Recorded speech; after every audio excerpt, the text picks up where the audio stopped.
Desde el medievo, y a raíz del descubrimiento en Compostela del sepulcro del apóstol Santiago, la tradición de visitar la tumba donde yacía el santo se ha heredado de generación en generación, lo que ha convertido esta ciudad en un centro de referencia cultural y religiosa.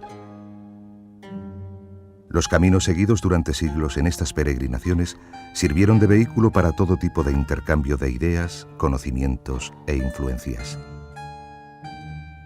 Los caminantes requerían una infraestructura de apoyo que se concretaba en obras de carácter religioso, comercial y asistencial.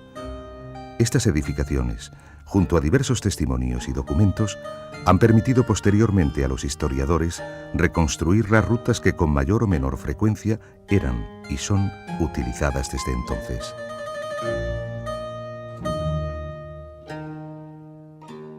Numerosos vestigios avalan el tránsito de peregrinos por Cantabria. La presencia de diversos puntos de atracción religiosa, como las reliquias del Lignum Crucis en Santo Toribio de Liébana y la realidad histórica del momento, marcada por la invasión árabe que no permitía un tránsito seguro al sur de la cordillera cantábrica, permiten concluir que Cantabria fue utilizada frecuentemente por viajeros y peregrinos.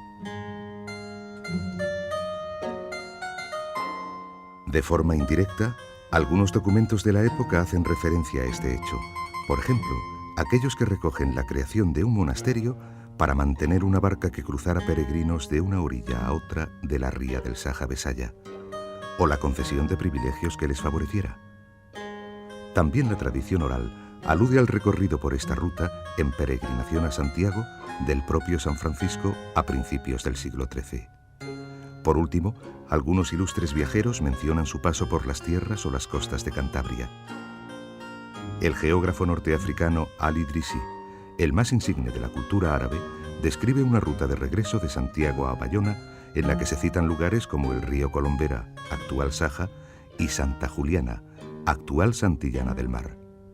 Mártir, obispo de Arcendián, que en 1489 fue a Compostela y volvió por la cornisa cantábrica, o el cronista Esteban de Garibay, que en el siglo XVI describe cómo se solía hacer el viaje de la peregrinación de Santiago de Galicia.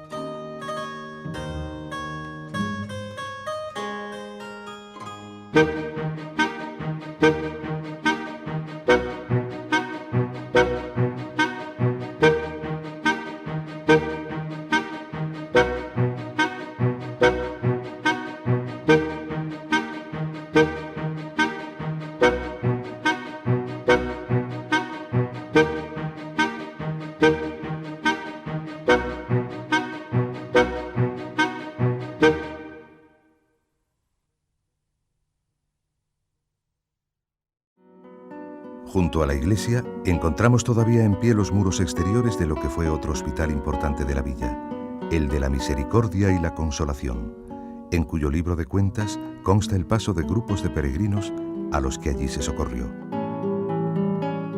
Después de San Vicente queda poco para el límite de Asturias. El camino pasa por La Acebosa, Ortigal, Estrada, Muñoz-Rodero y Pesués, donde se repiten evidencias documentales que corroboran la existencia de hospitales o lugares de acogida.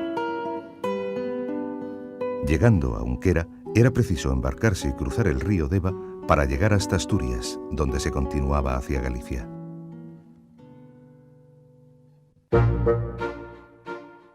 La ruta del Besaya aprovechaba el antiguo camino que unía la bahía y el puerto de Santander con las tierras de Castilla, siguiendo el cauce de este río. La primera evidencia de este recorrido es el testimonio del obispo de Oporto, quien, asustado por las condiciones orográficas del camino, decidió ir a Carrión desde Santillana. Partiendo entonces de Santillana, el camino toma la ruta de Cartes, que fue enclave estratégico por su importancia como villa de tránsito. Todavía hoy conserva una estructura longitudinal característica de las poblaciones del camino, con una calle principal flanqueada por viejas casonas y torreones.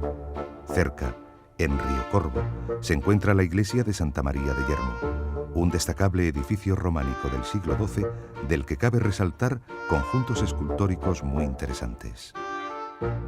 Tras sortear varios desfiladeros, acompañando el cauce del río, y pasando primero por el Valle de Buelna, el camino se adentra en la parte final del Valle de Iguña.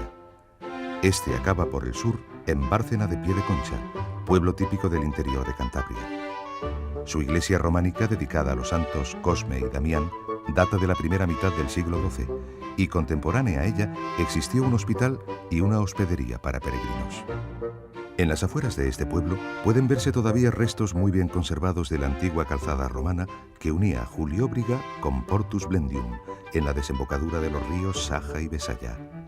Fue utilizada con frecuencia por los peregrinos para llegar a Pesquera, donde se halla el tramo mejor conservado de esta ruta.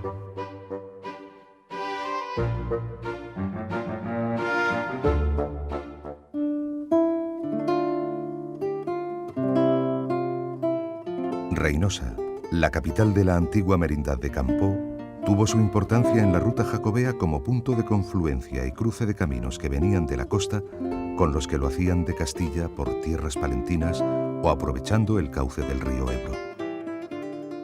Mantiene en buen estado su antigua estructura urbana, plagada de casonas y tramos de calle porticados característicos de la zona. Hasta el pasado siglo tuvo una ermita dedicada.